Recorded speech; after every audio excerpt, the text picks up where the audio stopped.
recording. So welcome to SOLVETank. Solve stands for SaaSOps Live Virtual Event. Myself and my colleagues, I'm Colin McCarthy. We'll introduce you to everybody in a minute. We're involved in SaaSOps. SaaSOps is our live. This is a virtual event. Therefore, this is Solve, a SaaSOps Live virtual event. And this time we are doing another SOLVETank. This is actually going to be episode 7, where we get a different application, a vendor to come on, and we get them to do a demo, and then we do a Q&A, and we give our opinions and our thoughts on that application. And we've had quite a few different applications on so far, and today we continue that trend with a company that are the smart site builder for Google Workspace. So I'm very proud and thankful to have Ian, Richard, and Sean from Overdrive.io to come on and give us a demo. So welcome everybody, and welcome Ian. I'll hand it over to you. Thank you very much, Colin.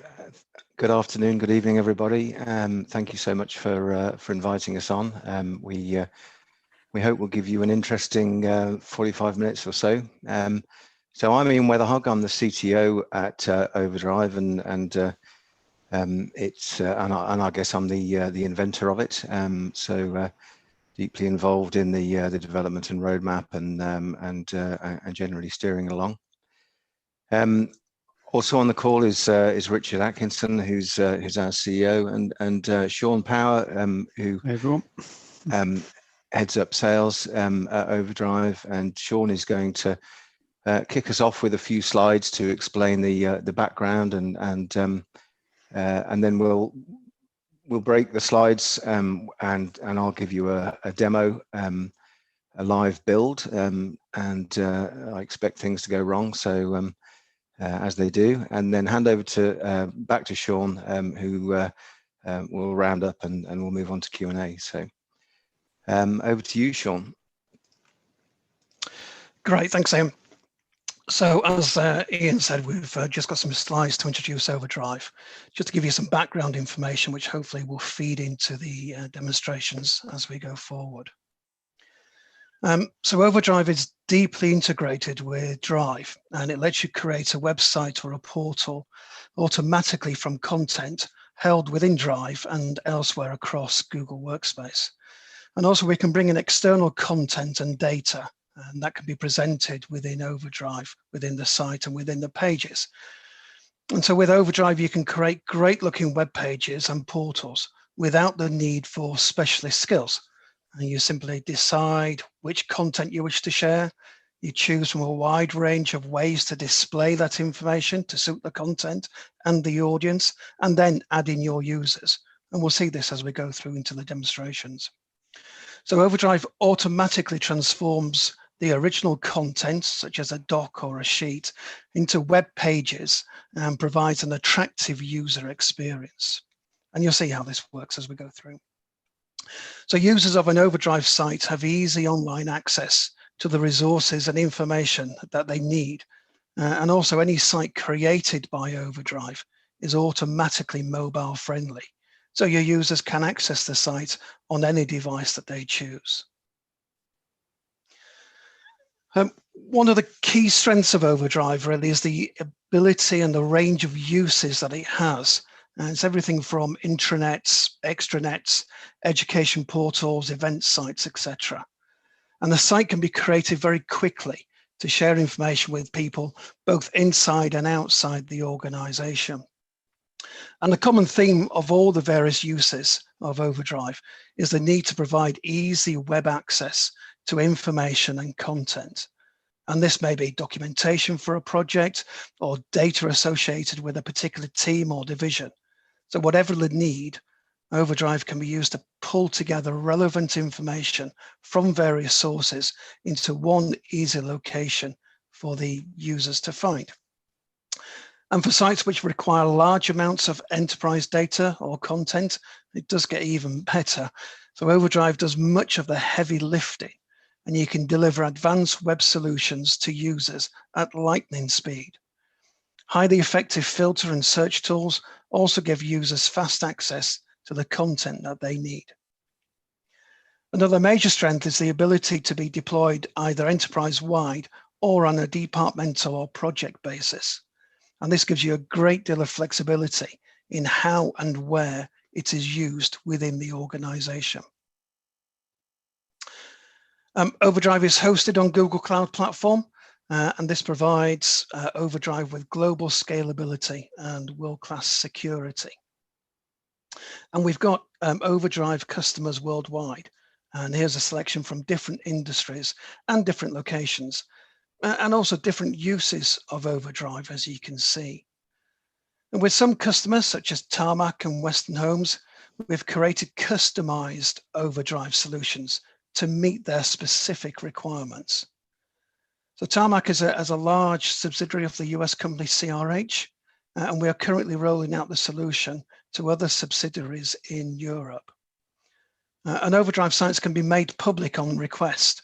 And a good example of this is UNESCO Sardona, which uses Overdrive to share large quantities of scientific research information. So hopefully that was giving some background information on Overdrive. I'll hand over to Ian to show you the site creation process.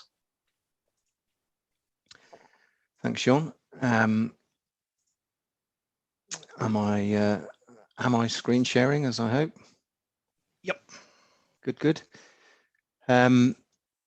Okay, so for today's demonstration, we decided to show how to build an extranet site, mainly because it shows how sites can be shared externally, but the same principles apply to whatever kind of site I'm building.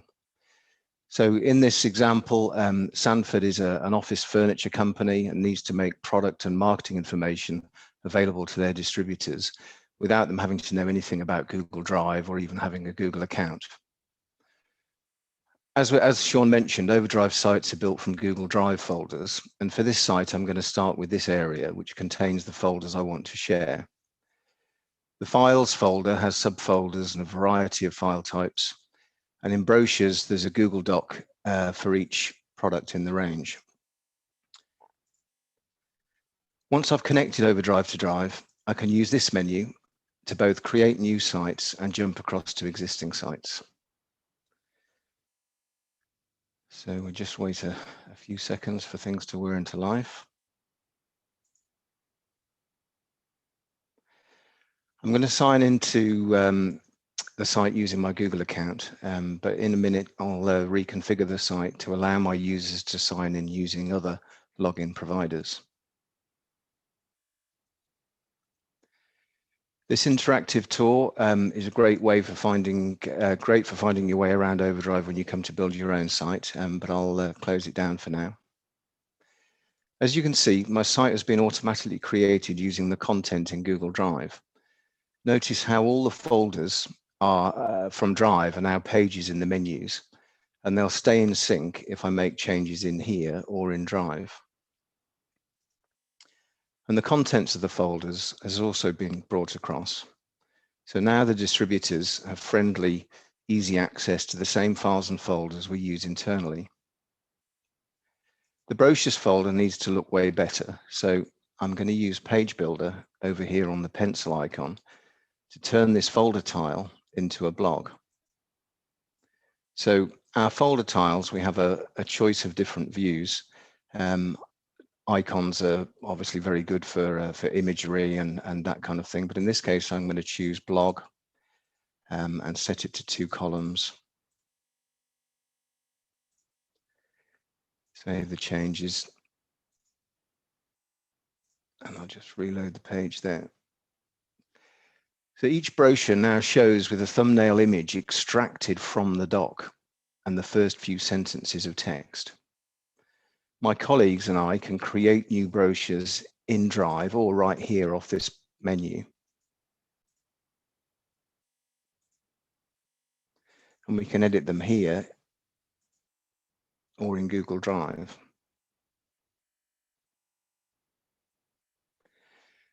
So my site design is looking a bit basic. So I'm going to use Template Designer to pick a template that better suits my corporate colors. These advanced settings in Template Designer give me very granular control over all aspects of the design of the site. So I'm just going to use them to turn off the side menu on the left and save that. And now I'm going to find my company logo.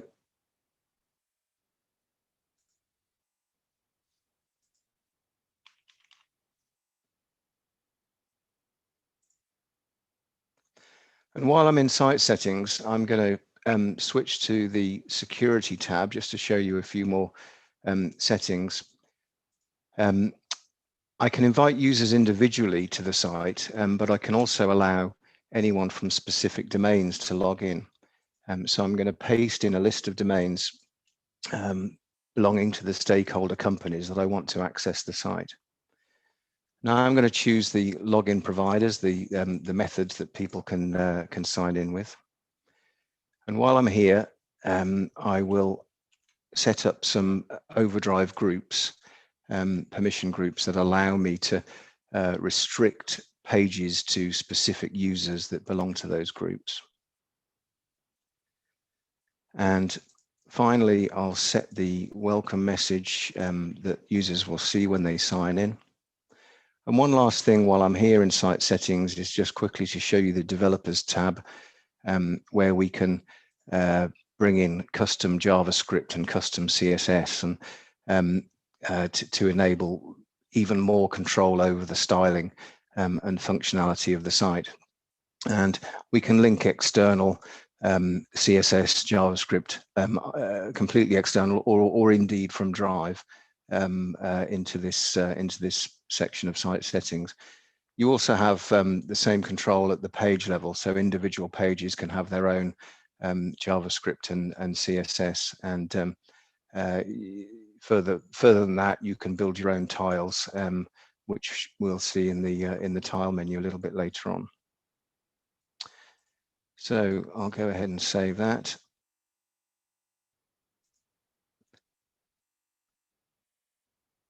Now let's work on the home page, which is of course the most important page of the site. So I'm just going to pop into page settings and use the same text for the home page, so that they saw when they were logged out. You'll notice here also that any page I can adjust the menu title without renaming the Drive folder or file. So that's that. So I have a folder tile here, and it's showing me those folders that we saw in Drive. The assets folder is where I'm going to keep logos and other files needed for the site. And I don't need it to appear in the menus. So I'll switch it off like this, and you see it disappear from the top menu there. This Google Doc is going to be useful for my visitors to understand the aims and how to use the site. So I'll turn that into a fully fledged site page just by setting it to show in menus, and there it is on the top menu. And now I'm going to use Page Builder again to replace this folder tile with some more interesting content.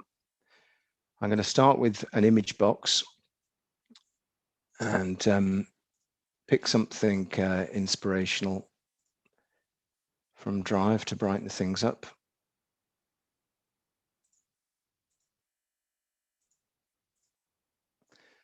And now as I move down the other tile categories from Google Drive, you'll see I can add folders and files from my Drive and shared drives, as well as content from the other Google Workspace apps, including Calendar, Contacts, Maps, Photos. From social networks, I'll add a Twitter tile. Overdrive is also integrated with other cloud apps such as Microsoft OneDrive and Smartsheet, and has a variety of other tiles to aid productivity, such as workflow and collaboration, such as this this discussion tile.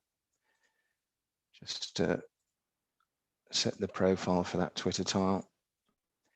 And with the calendar, I can choose which calendars I want to display. So I'll bring through the marketing calendar onto that tile and save those changes. Now let's log out and take a fresh look. There are the login methods I chose, including email and password with automatic registration. And I'll sign in with Google again.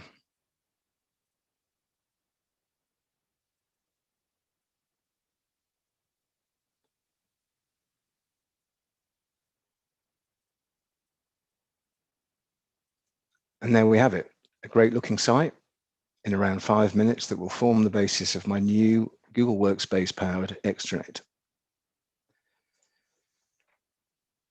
Back to you, Sean. Okay, thanks for that, Ernie. I'll just share my screen. So what I'm going to show you now is almost like a finished site, just to give you an idea of what a completed site could look like and how that will be visible to your users. So here we have, we've got a series of public demonstration sites, and this is one of them. It's set up as an extranet, in this case for a fictitious furniture company called called Sanford. I'll show you just some of the many features available which are useful when using Overdrive, just to build on the previous demonstration. So this is the homepage, similar to the way that Ian built his page. It highlights some of the features which might be appropriate for your homepage, in addition to what we saw earlier. And one of the great features of Overdrive is its ability to display content in different ways. So this page shows an embedded Google Doc. And here we take the contents from a doc and embed them directly on the page. And in this case, we've added a fairly neat feature to paginate the document to make navigation even easier for our users. And as we saw earlier, we can give the users, where appropriate, edit rights so they can change the document directly on the Overdrive page without having to go back into Google Drive. And in addition to Google Docs, we can also embed Google Sheets, and we can do this in an interesting and friendly manner for the users. In this case, we're showing a fairly simple spreadsheet, but it's a price list, but it gives you an idea of how an embedded sheet could be used. I can quickly sort the spreadsheet, which is displayed on the page, and I can also filter the contents using keyword searches here. It's very useful, particularly when you've got large sheets with lots of data, so users can find the information quickly when they need it. Now I can also display other information by clicking on the row in the table, and some of this information isn't displayed in the main view, but I can view it here, and I can move from item to item if necessary. I've also grouped this, the contents of this sheet, as you can see, by range and availability. Again, that gives me a way to share this information with my users so they can see information and find that data where they need to. It's also possible, as you can imagine, to share other information, types of content with users on the site. On this page, we're sharing contact information. And in this case, the contact data is coming directly from Google Contacts. So here we see a list of contacts and have the opportunity to choose what information is displayed in this list for my users. And I can also filter this list to find the contact that I'm interested in. And then when I click through, I can see further information. And this is a great way of showing how Overdrive can take existing workspace data and enhance the presentation of it, as well as making it easy to share with your users. Discussions are often an important element of most sites that we build, and Overdrive caters for these very well, as well as providing the option of including discussions on pages with other content, such as a document or an image. Specific discussion pages can be created, such as this sales announcement one here. These discussions can either be public, so everyone who can get into the site can see them, or they can be private and restricted to certain users. And we're doing a great deal of work in this area to enhance forums and discussions to make Overdrive even more useful for communities and for sharing this unstructured collaboration data. We can also embed other types of Google data within Overdrive, as well as do all the documents held within Drive. And in this case, we're showing a Google Data Studio report with the product availability. And I can, if I wish, I can expand the report to full size, or I can open it up within Google Data Studio as well. And there are many ways in which we can share information like this. But this gives us a good example of an interactive report like this. Finally, just as Ian showed the calendar, and the calendar we can display in a number of ways. And it's an important way to share information with users. And again, we're showing a Google Calendar here. Well, first of all, I can change the way that the information is displayed. And I can add multiple calendars in here, as Ian mentioned. So it gives us the opportunity to share lots of information with users. So there's lots more that we could show. There's lots of ways in which we can display information to our users. That's kind of all I wanted to show for this at this point. But hopefully you'll get the opportunity to explore Overdrive yourself, and you'll see some of the other features which are available. Okay, so our roadmap is determined by sales and customer demand. So I just want to talk a little bit about that. And here are some of the new features which are coming up in the pipeline. Overdrive Forms consists of a mobile app and a Forms module, which will be available on all sites. A mobile app is used for capturing data in the field, such as question responses, photos, videos, text and audio example, and etc.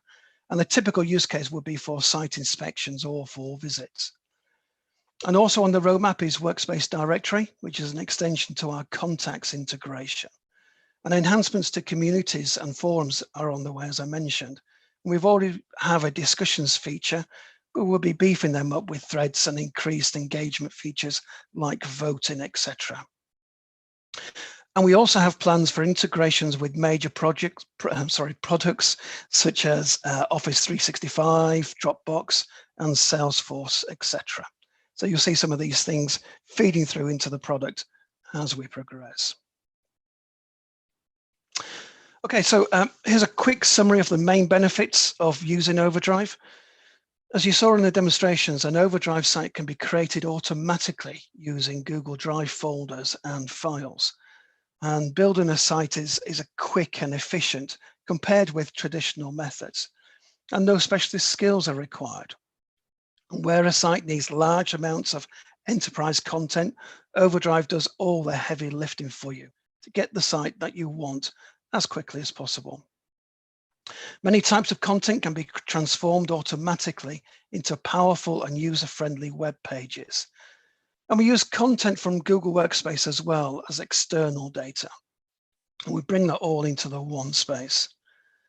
And pages can be easily updated or maintained by editing the original file, either from the site itself or from Drive.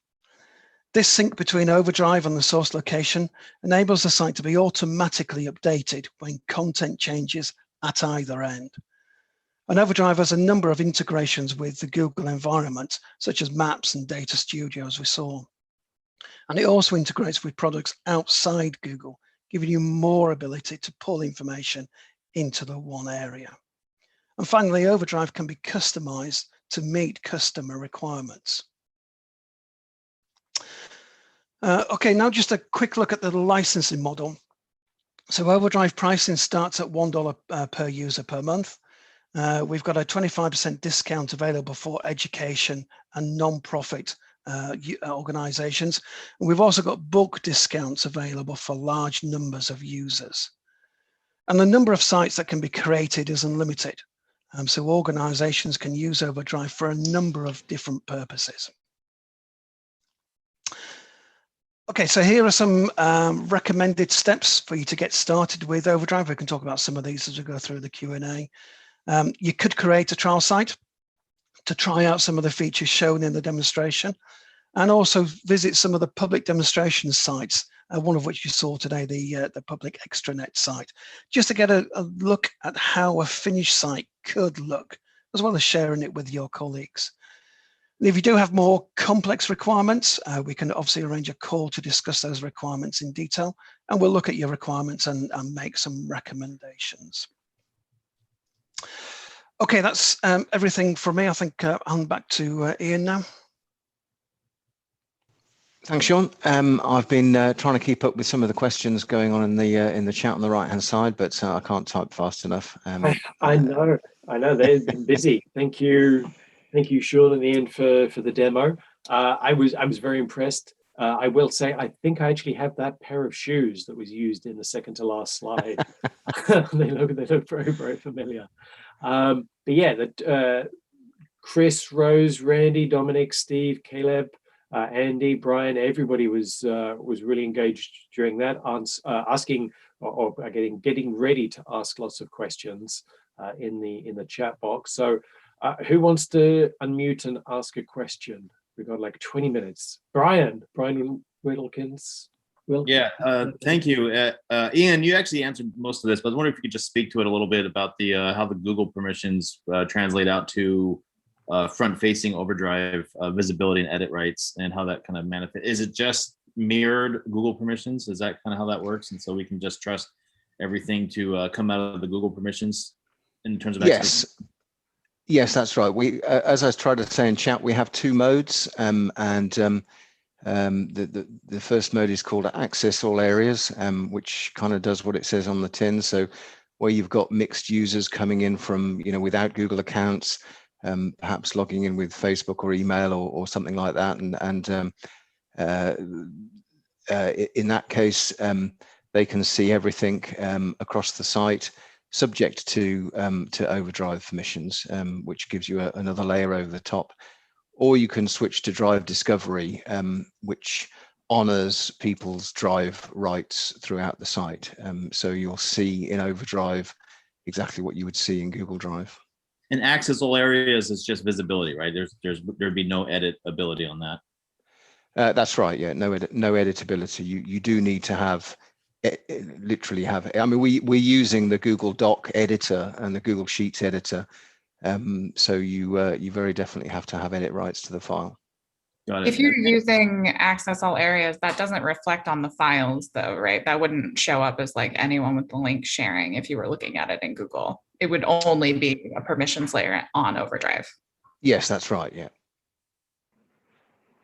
Yeah, I have a question related to permissions for editors. So once you grant someone an editor role for the Overdrive pages, do they get edit privilege to every single page, or can you limit that per page, or maybe like to a specific item on a page? You can limit the file editability through Drive, but as far as Overdrive's roles are concerned, you have we break it down into page settings, site settings, and user settings. So if you have page settings, then you can manage pages across the site. Okay, thanks. And would an edit on an Overdrive setting go back into a Google Drive file? When I was configuring the pages there and I was putting tiles onto the page, I'm not actually changing anything in Drive. I'm just assembling calendars or contact lists or whatever on top of a page. And as I showed, the page could be, it's typically a folder, but equally the page could be a Google Doc. So essentially I'm bringing a calendar onto a Google Doc, or rather right next to a Google Doc.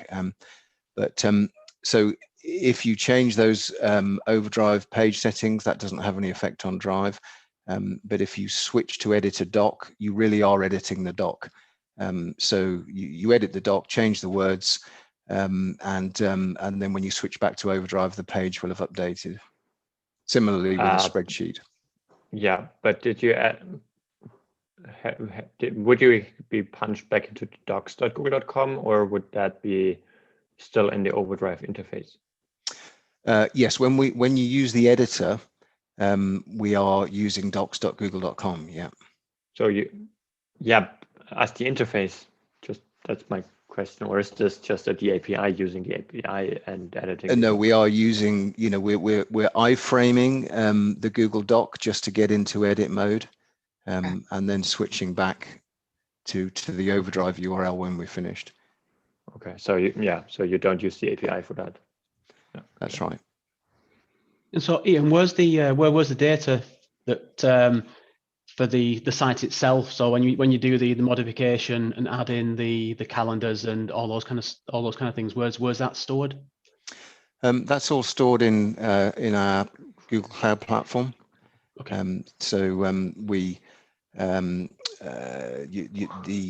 the setup of the site and the access settings and the configuration of pages and so on is held within our Cloud Platform instance.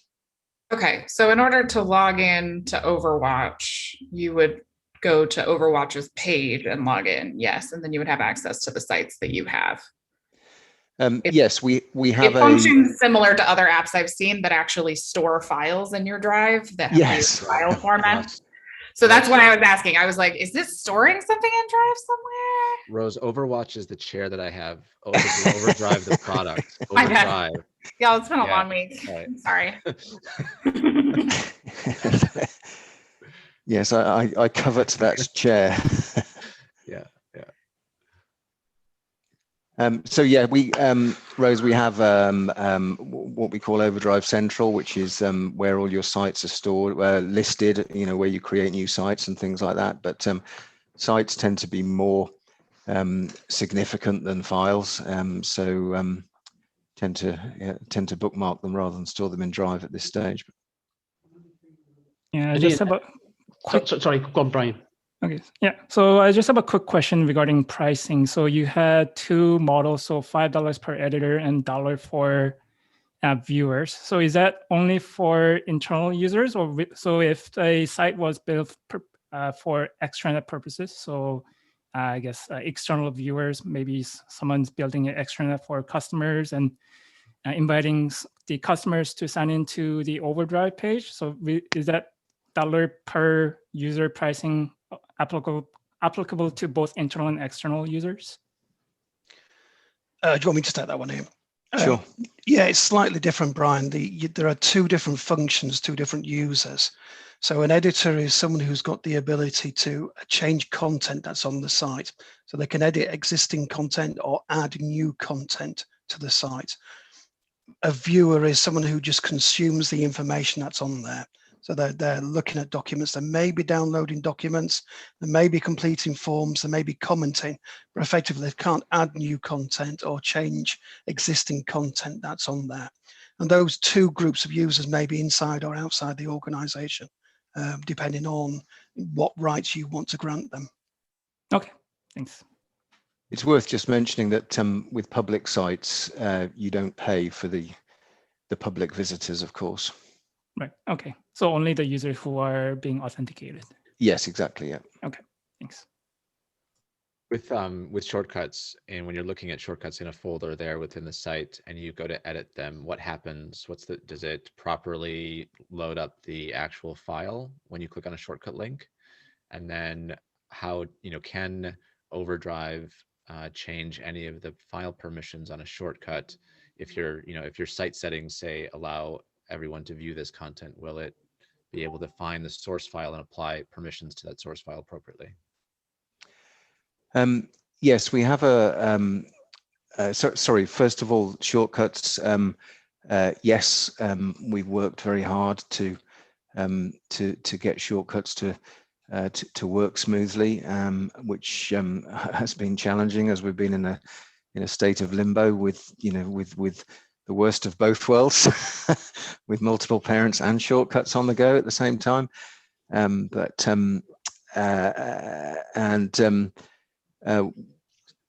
the second part of your question, we have a feature in beta which basically, when users sign in, it will share everything that needs sharing in an appropriate way with the user.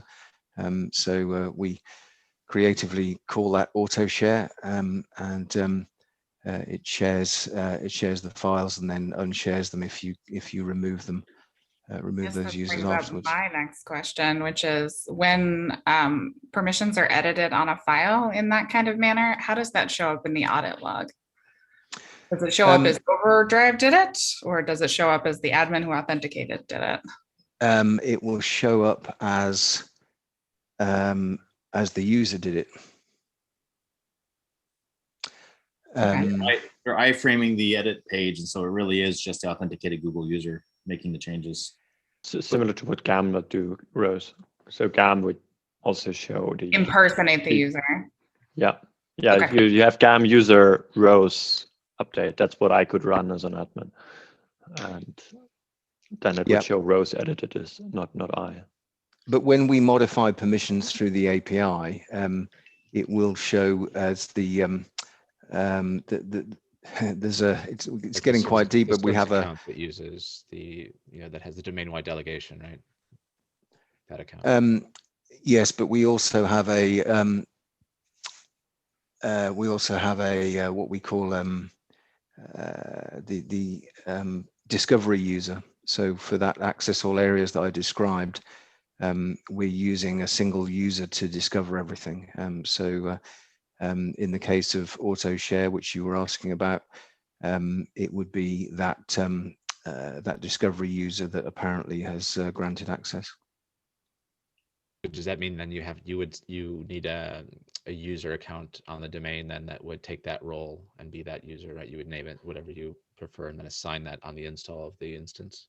Well, it can be it defaults to the user that creates the site. So it can be a human, or you can quite often our customers use a system account. What does admin control look like for something like this? So like, let's say you had a big organization, lots of different sites. You didn't really necessarily want people creating new sites without asking. Like, what does admin control look like for that? I think we're fairly similar to the native Google workspace components like Google Sites. If Overdrive is installed on the domain with sub-organizations, then they can use Overdrive features completely. So we don't limit. Okay, so we would limit it by app, basically. Yes. Okay. I saw a question from Brian. Where Overdrive page is hosted? Brian, they're in our database in GCP, in Google Cloud. What's the location though?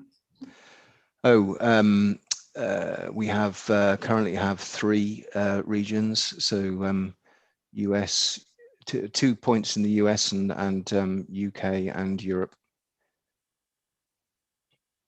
So you showed the CSS abilities to modify the CSS. How far will that take you?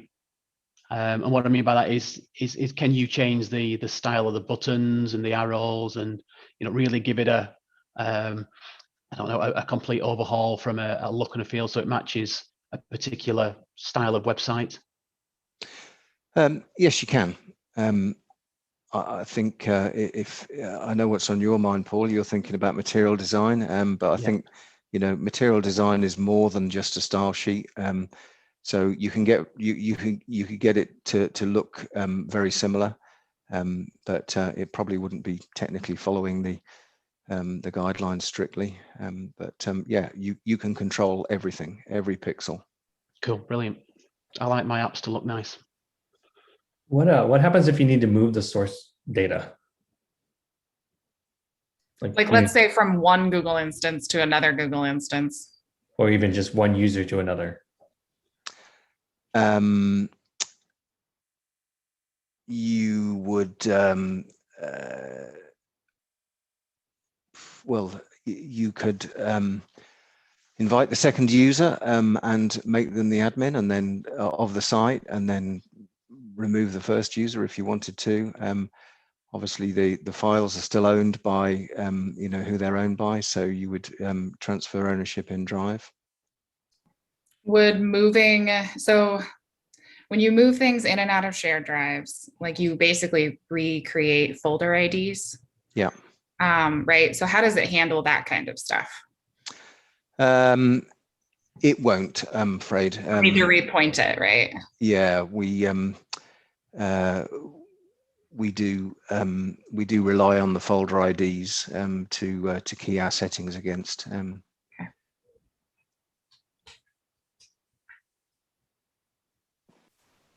And then you did show the My Drive. Do you support shared drives? Yes, we do.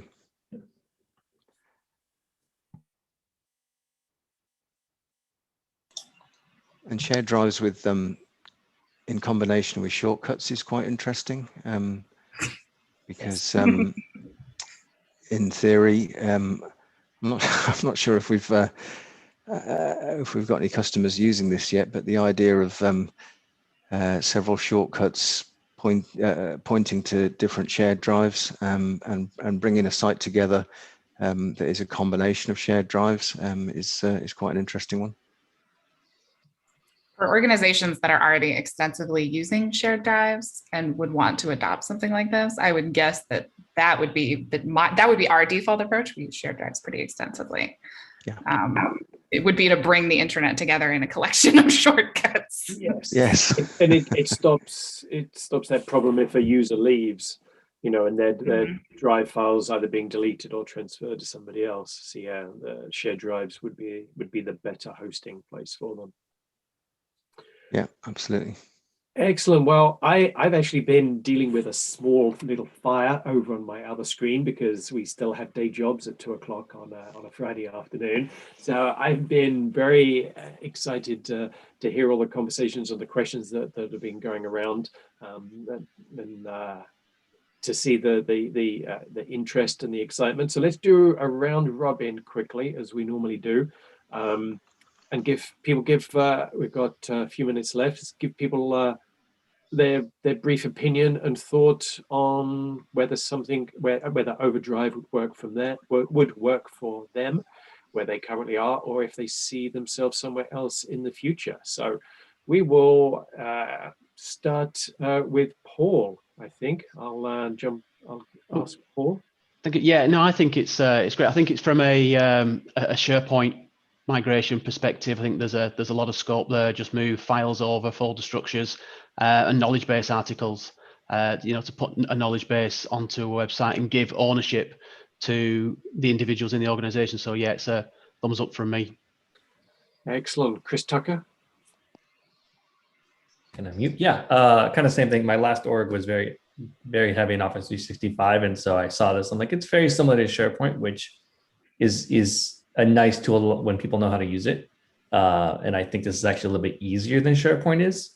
So I definitely think there's some use cases for it. I'm not sure that I'm 100% on board yet. I'd probably want to dive into a little bit more, just because I'm someone who likes to play with things before I really say yes. But I do think it's an interesting product that would want some more exploration. Okay, moving along to Rose. Well, I'm not the biggest fan of internet systems in general. I'll say that. I like plug and play things that look nice without having to code anything. I don't know if I would do it. I don't know if I would do it. Yeah. It's okay. Yep. Steve? I am similar to Rose. I'm not much of a intranet site fan, but I know that there are situations where it can be useful. And I think, when there's a need for a site and a specific use case, then, another one to explore. I haven't come across Overdrive before, but I would put it in the list of, services to evaluate. Okay, good. Dominic, out there in Germany. Well, if I had a SharePoint migration, this would probably the only time I would ever consider this, because otherwise I'm going back to Paul's comment earlier, it doesn't look good. So it doesn't feel good to use for me. And also I just like Google search, just works. So I would probably, if I ever go more deep, I would probably go and move everyone into a GitLab project and create something from there before I try and make Drive work for something like that. Okay, thank you, Randy. So for extranet usage, we don't really have a lot of need for that. Intranet usage is probably a bit more where we're at. I just recently learned that apparently there is a hunt for a new intranet tool, which was news to me, considering it'll probably fall on me to administer it. So when I saw this session was coming up, I chucked it over to the team that was looking at stuff. Apparently they're pretty far in the process, which is even worse news for me. But they found it intriguing and similar to a couple of other tools that they had actually got down to a final list with. So that's actually kind of cool that it was pretty equivalent to as far as what they saw. There is interest in kind of knowing how it may connect with an HRIS system like Workday for scoping for the intranet stuff from the beginning versus trying to map that against Google stuff where I may not have that structure based within Google. And even with my Better Cloud stuff, whatever, I'm intending to use the upcoming Workday connector to kind of do the stuff through there. So it'll kind of flow, in a sense, past Google. So it still won't be on record there for this to surface those permissions. So there'd be some interest in finding more about that. But it was actually quite nice to see that this kind of matched up to some of the more final candidates that they've gotten towards anyways. So that's pretty cool. That's good. Good feedback. Yeah, hope you do well with that product, that project. Brian? This Brian? Yeah, Brian Kim. Sorry, yeah, two Brians. Oh, what a terrible naming convention. No, I like the multitude of the authentication options, especially with using OAuth, because that's been a challenge. Having to remember second set of password is always a challenge, and it's always good to have options. And yeah, I work for a Google partner, and so I do see potential use cases for it for some of maybe some of the smaller customers. And even internally, we've been looking at indexing some of the contents that's in the shared drive. So it can be useful, but I'll probably end up doing something similar, maybe using Google Sites or maybe even like Sheets, just so we can quickly search for different items depending on what we are looking for. Cool. Second, Brian? I mirror the first Brian a little bit. I see the value here in empowering teams to kind of like set up their own, perhaps public-facing informational sheets, especially with the ability to have the public view things without having to change internal Google permission on content docs, if you will. The one problem I see is perhaps not enough granular admin power to, like, if they want to publish something to the public, is there like an approval piece to make sure that perhaps marketing needs to see it first or something like that. But otherwise, I see it as a good piece that allows for a little bit more than what Google Drive or Google Sites offers, if that use case were to show up. And so I'm kind of keeping that in the back of my head as a bookmark, like, oh, here might be a solution for this team to set up something quick and easy without requiring cycles from our marketing website admins and whatnot to whatnot. Thank you. Yeah, I wonder if Google Docs approval flow could be used for that point about, you know, what makes it live on the website. It's a process that might work. Last update from Andy, or thoughts from Andy over there, also in the UK as well. Thank you for joining us this evening. My pleasure. Yeah, similar to a couple of other people, there's some interesting stuff here. I think we've got use cases where we're currently exploring this kind of thing. Actually, Paul mentioned this in a chat earlier this week, and I was like, oh, I should attend. This is quite useful to look at. I think right now we're using new sites for fairly similar things. This is more flexible, more powerful than new sites, but it's not enough to pull us out of new sites given the investment we've already had. And so it's kind of like one of those things where starting something net new, maybe, starting somewhere where they've got nothing, maybe, but it's not quite, like, it's a little bit too complex to pull us out and not simple enough to to replace new sites. It's sort of in that middle ground for me. Right. I will say that I really liked Overdrive when I looked at it. I think for a public site for me, it's going to work and something I'm going to certainly investigate. I didn't see it. Obviously, I didn't have time during the call, the demo, to ask questions or afterwards. Can it do custom domains? Can custom domains be like if I've got a site and I can redirect to where Overdrive is, where it's stored? Yes, absolutely. Yeah. Excellent, figured as much. Yeah. So for me, wanting a simple site rather than installing WordPress and then having to deal with all the updates that are required to keep WordPress safe or paying for that subscription. I like the simplicity. So I think for me, it would certainly work. And I like it. Also, one of the obviously, if you are on G Suite, Google Workspace, then Sites is a good solution. However, you're really tied to one authentication method to getting your users access, which is a Google account. I did like the fact that you could use any of the other authentication methods to provide secure access to it. So that was very interesting. So excellent. Thank you. Thank you everybody for taking part. Thank you for the guys from Overdrive for doing the demo. And we'll certainly keep you guys in mind, follow what you're doing and see what new updates and improvements come to the product. So thank you, everybody. Thank you ever so much. Yeah, thanks, guys. Thanks, Colin. Thanks, everybody. Thanks, everyone. Cheers.